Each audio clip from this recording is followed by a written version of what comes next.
this is one of the, if not the most important draft for Howie Roseman as a talent evaluator. This is where we see if he's humble enough to go in and take the advice of the people around him and push his ego aside.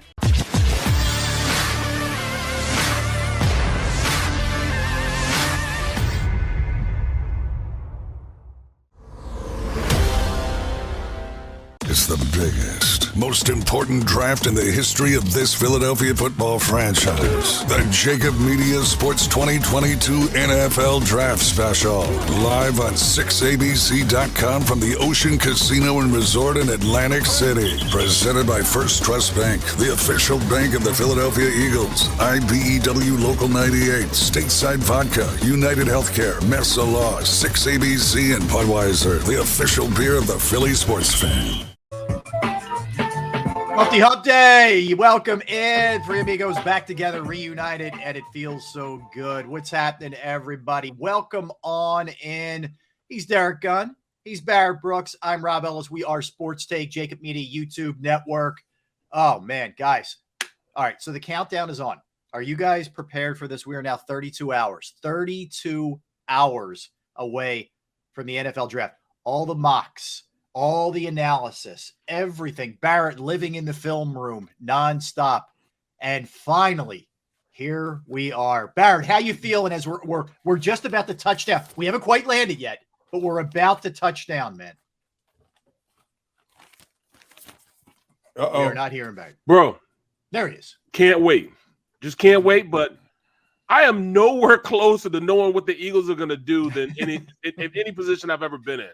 I mean, I went through. I've looked at so much film, countless hours of film. I looked at players. I've analyzed what the needs of the Eagles are, and I'm still no closer. They can go in so many different directions and get a quality player, and a guy can come in and play right now. Mm-hmm. But at what position is the biggest need?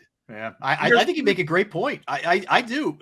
Derek, I think anybody who tells you they have this thing nailed and they got it wired, they know exactly what the Eagles, you're lying. First of all, like Barrett said, there's so many holes. There's so many different ways you go, number one. Right. And Howie's extremely unpredictable.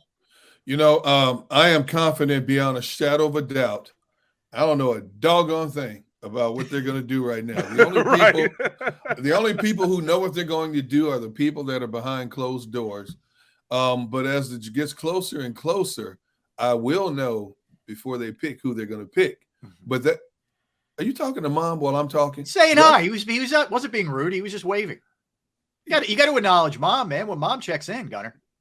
Hi, Phyllis. Good morning, Mrs. Brooks. No, you're right. You're right. You're right. Good morning, Mrs. Brooks. Could you please give us some more information about your son that we could use, please? That's my mom. No. Yeah, well, that she's Derek our mom. always goes there. Derek can never just say hi. He's got to always dig up. No. Right. Well, you don't understand. You don't understand how this man has antagonized me over the last 5 years. Any opportunity I can get to get some information, I am more than willing to receive this information. And Mama Brooks has been a wealth of information in the short time we've been doing this show. Do I need to go back to the information she revealed last week that humbled him, left him speechless, and to this day, we still don't know exactly what happened. We do know there was handcuffs, yes, arrest involved, but we don't know the entire story. So and yes, he won't Mama give it Brooks, up either. So yeah, we don't know. Oh, well, yeah, but you know what, Rob? D-Gun will find out. Oh yeah, you are not the guy I'd want to try and keep a secret from. I'm just right. I will find out. I promise you that. But no, back to your point. We sit here 32 hours away. I feel like we don't know any more than we knew. Maybe since they made the trade with New Orleans to get rid of one of the first rounders. I think we're in the same boat that we were in after they made that move. Having no idea. Think about the directions they could go, guys. D-line, right? The edge, whatever you want to call it. Yeah, or either or.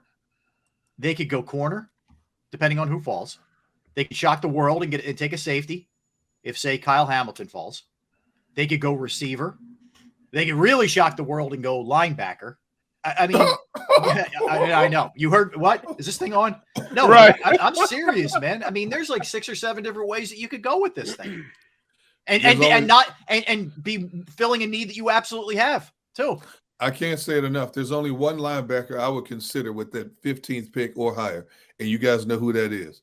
He wore that Georgia logo. That's the only linebacker. And I know there's a couple Dean close. Is definitely it. He's a good dude, That's it. man. That's the dude I'm taking. Every time I've seen this kid play, Michael Parsons, visions of Michael Parsons comes in my head. You know, where Christmas is visions of Sugar Plum dance in your head.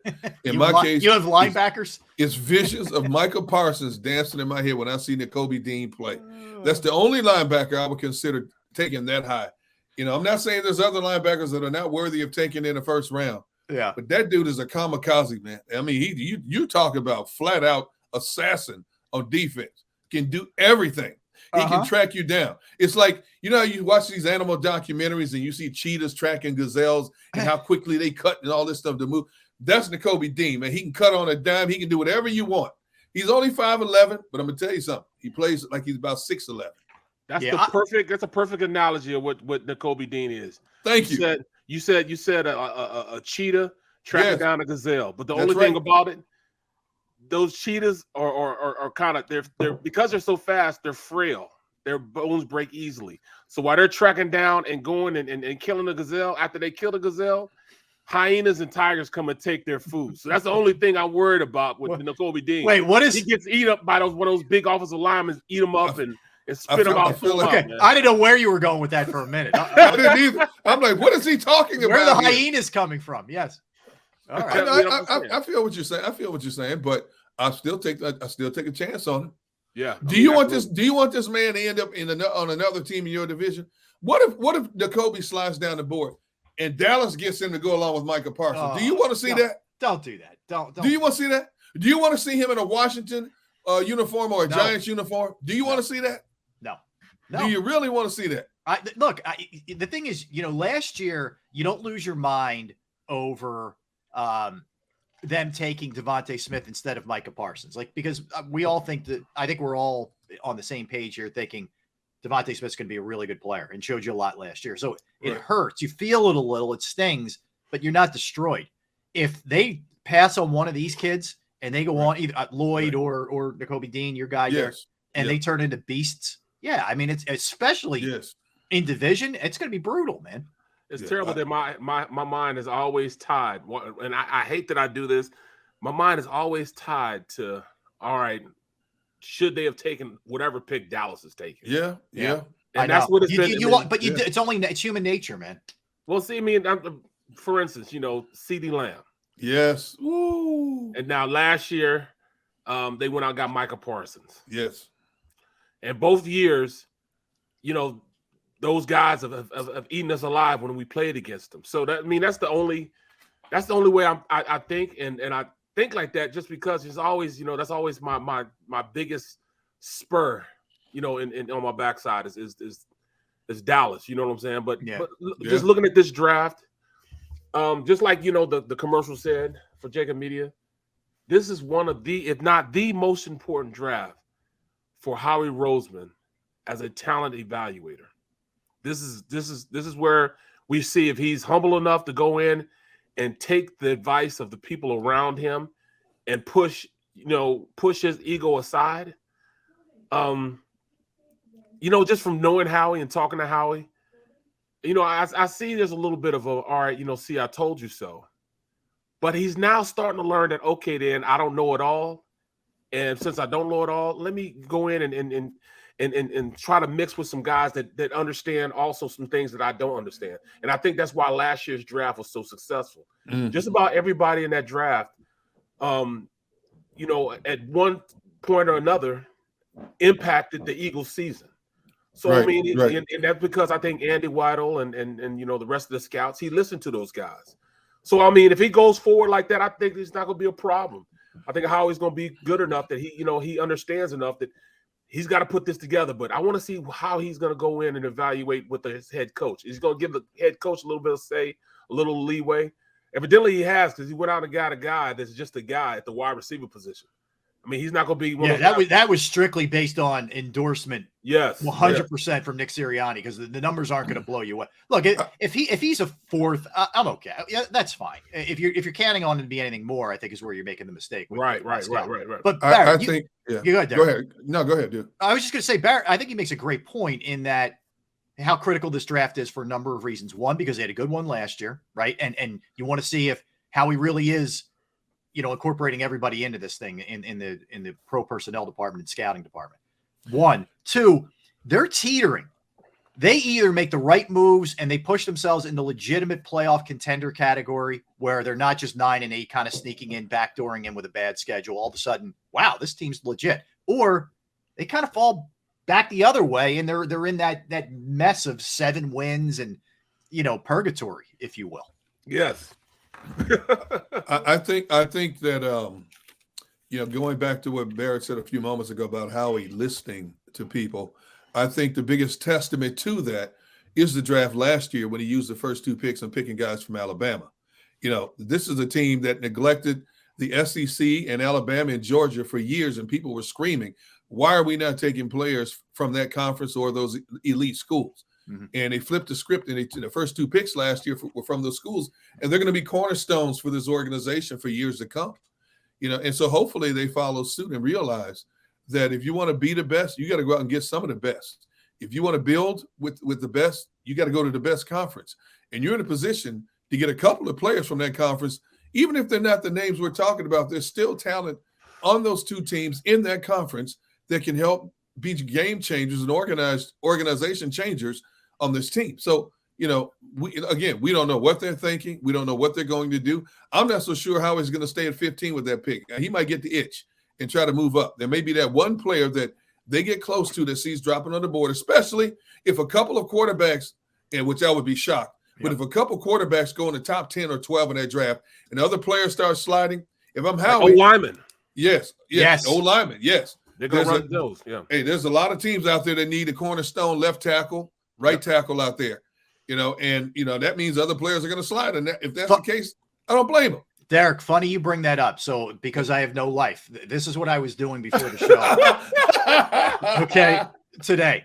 So I was looking at the teams that are selecting ahead of the Eagles, and I was anticipating either offensive lineman or quarterback. I'll run them past you guys if you tell me if I'm crazy, right? Okay. Now, Jacksonville is a coin flip. They could go edge rusher, but they could. To me, I want to protect Trevor Lawrence. That's just me. But so they're a possibility for an O lineman.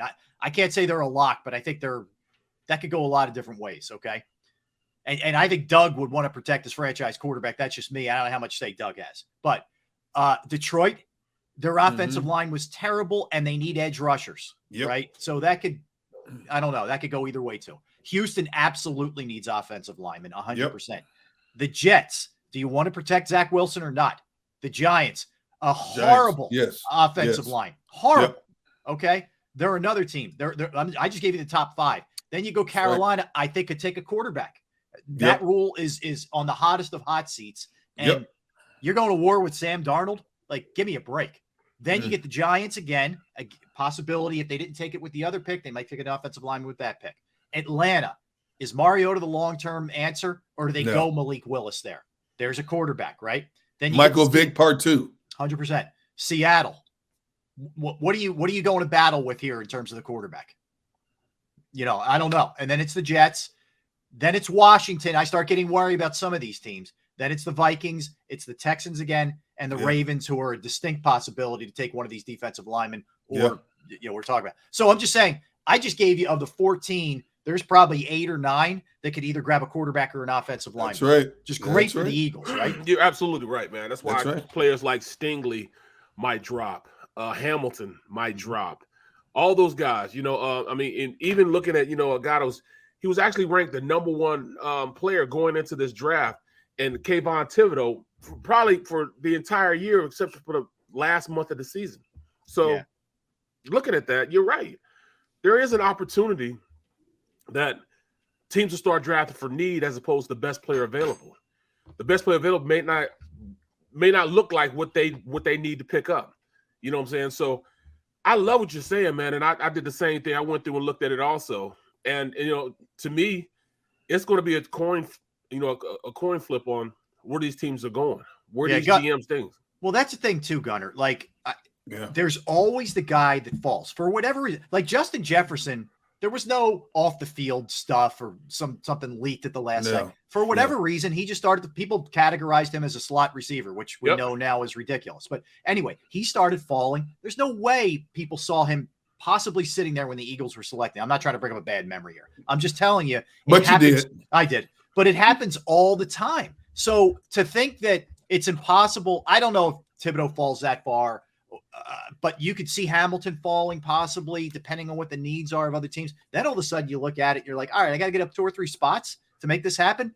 100% that's in Howie's wheelhouse. Right. Yep, and if you look at like a player like Evan Neal. Evan Neal was supposed to go top 5 pick, but everybody's starting to question his love for the game, like they did, like they're doing Kayvon Thibodeau. Questioning his love for the game. No character issues. It's just whether he wants to play. Is he that tied into being that type of player? Derek Stingley also. Everybody's questioning. Can he really play? I mean, he had one great year. I mean, off the charts year. And then he dealt with injuries, and then, his last year he was injured again, and he just it didn't seem like he was totally tied to being the best cornerback in the league. So, and they were terrible, and he almost fed into it a little bit, which kind of makes you nervous a little. Exactly. So that's one of those. All right, does he have that will to win? Does he have that will to go out there and be the best he can be? I mean, he had that LSU man. He had the LSU jersey on. He wore number 7. When you wear number 7 as a DB, you big time. So at this point, it's just so up in the air. I love the fact, man, that this is one of the best drafts I could, looked at in a long time. Where the strengths of this draft are the inequity of the Philadelphia Eagles, wherever, the secondary, defensive line, linebacker, wide receiver. That's the strength of this draft. Yep. I don't care if a player loves playing football anymore. You can put Fletcher Cox in that category. Fletcher has openly said he doesn't love football, but he's good at it, right?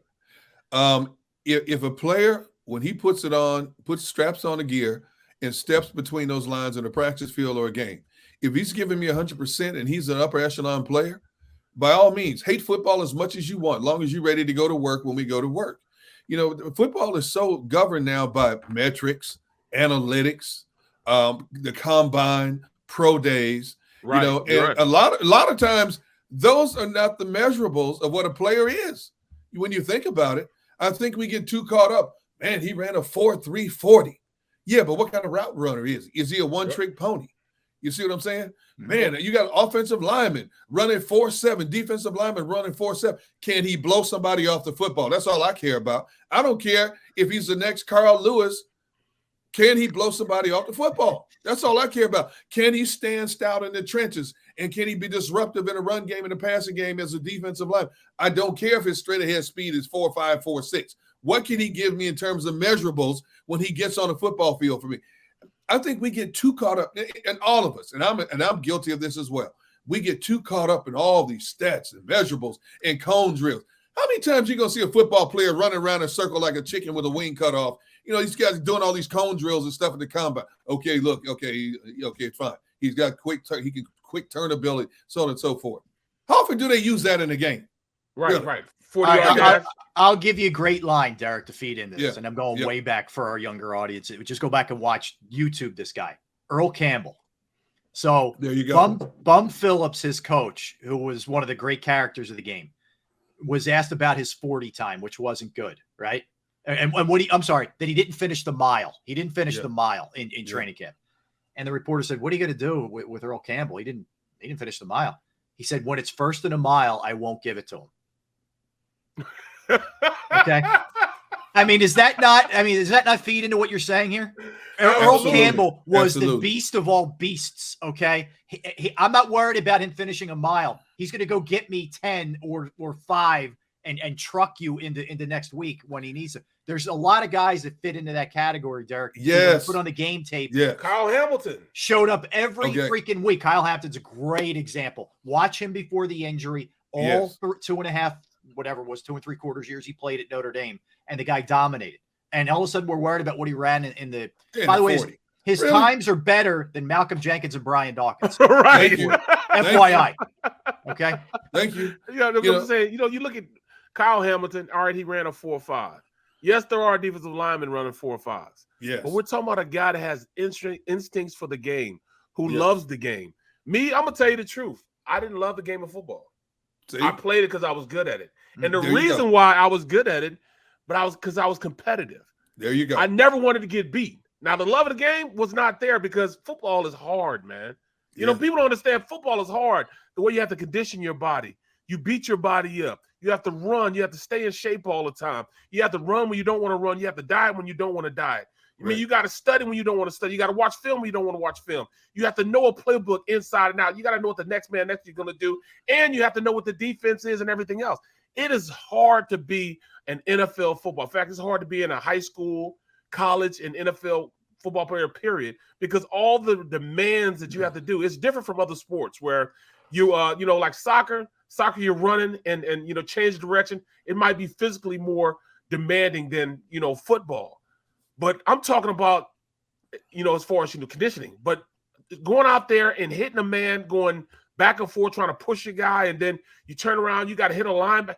It just takes a toll on you. So I'm going to tell you the truth. I never disliked football, but I didn't have the innate love that I've seen guys do.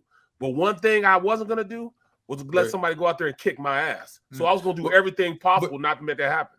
But see, Barrett, also, too, you were playing for a coach who was legendary. He brutalized players up at Lehigh. I was up at Lehigh during the whole Andy Reid tenure, man. No, I wasn't Andy. I was with Ray Rose. You didn't play? You weren't here for Andy? No. Okay. But Ray, if you Ray too. Ray killed us. You play for coaches like that. They brutalize players up at Lehigh, man. I mean, from a media standpoint, I think we were sick, man. We couldn't wait to get up there. For the first day of hitting, I would get up there early to get a good spot. Because Andy Reid, when the first day of hitting, and you knew beyond a shadow of a doubt, not one, not two, but several fights were going to break out during the first day of hitting. Was always the case. And how many players talked about how Andy Reid would beat up his players so much, man, there weren't enough ice baths to go around between practices to get you ready for the afternoon session in the sweltering heat up at Lehigh. Bro, I was in my rookie year. We were in Westchester. Now, you didn't know about this because Westchester was the worst of all. Rob. I remember it, yeah. They put us in. It was like the dorms were the worst. I used to go up there all the time, Derek. I know. They were terrible. And we practiced down in this little valley where there was no wind in the valley. It was just smoldering heat, man. And it was just the worst. And then back in those days, we had camp for 7 weeks. When you're a rookie, you had camp for 7. It was rookies and selected veterans had to come into camp 7 weeks. And the veterans didn't have to be there until the week after we got there. Mm-hmm. So when the veterans come in, then we had already been there for a week. So we're already beat up. And then the veterans come, and then they continue to just massacre our bodies. But we'd have a 3-hour practice in the morning, a 2.5 practice in the evening. And it was horrible in the aspect that it was hitting in pads the entire time. We had like 2 or 3 days out of that 7 weeks, we only had 2 or 3 days where we had nothing, where we were just totally off. And then we had 3 or 4 days in which we had 1 a day. The rest of the time, it was full go, full pads. And it's the worst thing I've experienced in my life, man. The worst thing I've experienced in my life. Training camps nowadays is a joke compared to what you went through. The Breakfast Club. I'm telling you, Bear, I stand out there and I look and I mean, it's like flag football, man. Oh. And you wonder why there's such an abundance these days of significant injuries. Now, I know this is something that the players wanted in their latest collective bargaining agreement to practice less, but I think it's doing more detriment than good to the bodies in terms, players that came out like Dawkins and those guys, they always talked about how you needed X amount of weeks to get your body hard, to get ready for football. And getting it hard doesn't mean lifting weights. X amount of hits to get yourself mentally and physically prepared for the rigors that were coming up in September through January. Man, now it's like flag football league out there, man. Okay, 50. Okay, half-hour practice. Everybody take a water break. Go back and walk through. We got to walk through. Wait, what? Walk through? This is the first week of practice. You already do walkthroughs? And then they hit. Oh, my goodness. Derek, he's on record as saying he's going to dial it back in the OTAs this offseason.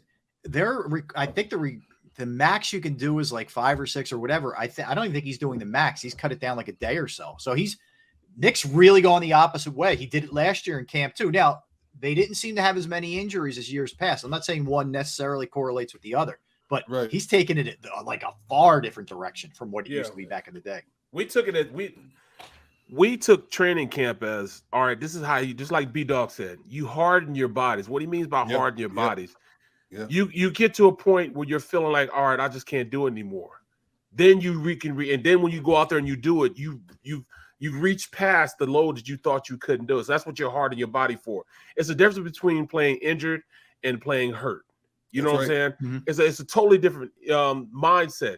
Like I can get through maybe an ankle sprain, or I can play through this because I've done it in training camp, so I know my body can handle it. Mm-hmm. I did Syracuse's spring football game this year, and just talking to that coach and that head coach, he said, "Look, we needed spring football just so we could get them to understand it's a difference between being hurt and being injured. It's a difference between your body being sore and you're being injured.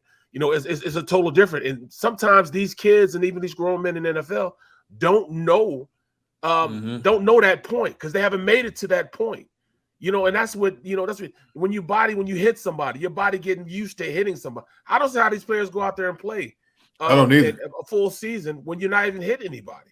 Yeah, but Barrett, look at the multitude of injuries that are piling up over the last several years compared to injuries in the past. Soft tissue injuries. Yeah, exactly. The soft tissue injuries are the all-time high now. You're talking about more ACL tears, more hamstring issues, more Achilles issues than at any other time we've ever seen in this game. And I understand the players want to preserve their bodies, but don't you want to be there for the duration of the season? Now, some players, it's funny. It's because all the teams are doing this, and it just boggles my mind that if they're all going about the same lack of practice methods now, one team can get through a season unscathed with minimum injuries, and yet another team, look at what happened to the Baltimore Ravens last year. Prime example. They lost their top 3 running backs. Then they lost their top 2 cornerbacks. They had players falling by the way, and I'm talking ACL tears, Achilles. Mm-hmm. It was like every other day a significant player was going down. But yet another team sidesteps all the major issues. And I'm trying to figure out, same makeup, same body structures. And does it come down to training regimens? How do we not give trainers maybe enough credit for preparing players a certain way compared to some other trainers? Well, I think some of it's tough, guys, because they're Barry, they're bigger and faster now too, and your joints can only take so much. Your tendons can only take so much. Yeah, Brian N hit it on the head, hit the nail on the head. Yeah. Says because these guys are bigger, stronger, and faster. Their tendons, however, yes, that's exactly what it is. Yes, I mean, you got guys, like the kid Jordan Davis, who's 6 foot, 6'6", 6'7", 6'5", around there, running a 4.7 40. And the human body is barely meant to walk upright, let alone running into a grown man full speed, man. Uh-huh. And these guys are bigger, stronger, faster. I can remember when I first got to NFL, they wrote an article my rookie year about, they said there was only like 28 guys in the NFL over 300 pounds. And I was one of them. And I was 302. It was only, now they have guys that are, 350 coming out right now. They have high school kids 350 playing ball and so running 4.6, 4.7 40s. So I don't know what they're doing, what they're feeding these kids, the chicken that they're eating. Whatever it is, these kids are bigger, stronger, and faster. And I just don't understand how these kids are at the level they are. But you know what? They said the same thing about that when I got there. Because when I got in the league, I can remember, the original Hogs. Everybody thought they were just huge. Well, actually, those guys, they only averaged like 290 pounds. Well, this day and age, if you're a starting offensive lineman and you're under 300, it's news. Oh, yeah. We talk about Kelsey like he's just some tiny little guy. He's just not an enormous behemoth like most of them are. Right. But we act like Kelsey's like 5'2", $120. I mean, look up how big Kelsey is. Kelsey is actually, About 290. Yeah, you know, he's a pretty. But that's big small. Dude, That's small for an offensive lineman. No, it is for sure. All right, so let's do this, guys. Let's keep rolling with the draft talk when we come back. Here's what I didn't even let everybody know what we have today. So Les Bowen's going to be joining us at 1 o'clock. We're going to talk about the NFL draft and what the Eagles may do with Les. That'll be at 1. At 2 o'clock, Rich Hoffman Jr. is going to join us. He covers the Sixers for The Athletic, man. And, you know, it's been – everybody's just kind of taking a step back today with everything, but they're back at it tomorrow to see if they can put the Raptors away. Barrett, we didn't get a chance to get into that. We'll talk to you about that as well. And then at 2:30, Anthony Beck. Anthony Beck's going to join us. 11 years in the NFL as a tight end. He's going to be one. Yeah, a great dude, Barrett. You know him. You guys we came out together. Yeah, and I do his Yeah. camp for him all the time. Yeah, absolutely. He's also going to be a head coach in the XFL in the upcoming season for the Tampa team. So we got a lot of ground. And his son is a stud. His son just signed with Iowa State as a quarterback prospect. Wow. So we a lot to talk about with Anthony. That'll be coming up at 2:30. But we'll keep rolling with the draft. I see a lot of folks in the comment section. I see you. Let's smash the like button. We'll keep responding to some of the questions that you have, and just the methods of what's going on with the NFL these days. But there's a lot more to dive into because I think there's a lot up in the air right now as we sit here, and we don't know any more than we knew about a month ago. That's for sure. When it comes to the Eagles draft, we'll get into the Phillies, who all of a sudden look like they're stabilizing a little bit, guys. The offense is coming around. They're getting good starting pitching. So we'll talk Phillies. There's some more stuff on Ben Simmons. There's a lot of ground to cover. That's for sure. D. Gunn, Barrett Brooks, Rob Ellis. We are Sports Take, JAKIB Media, YouTube.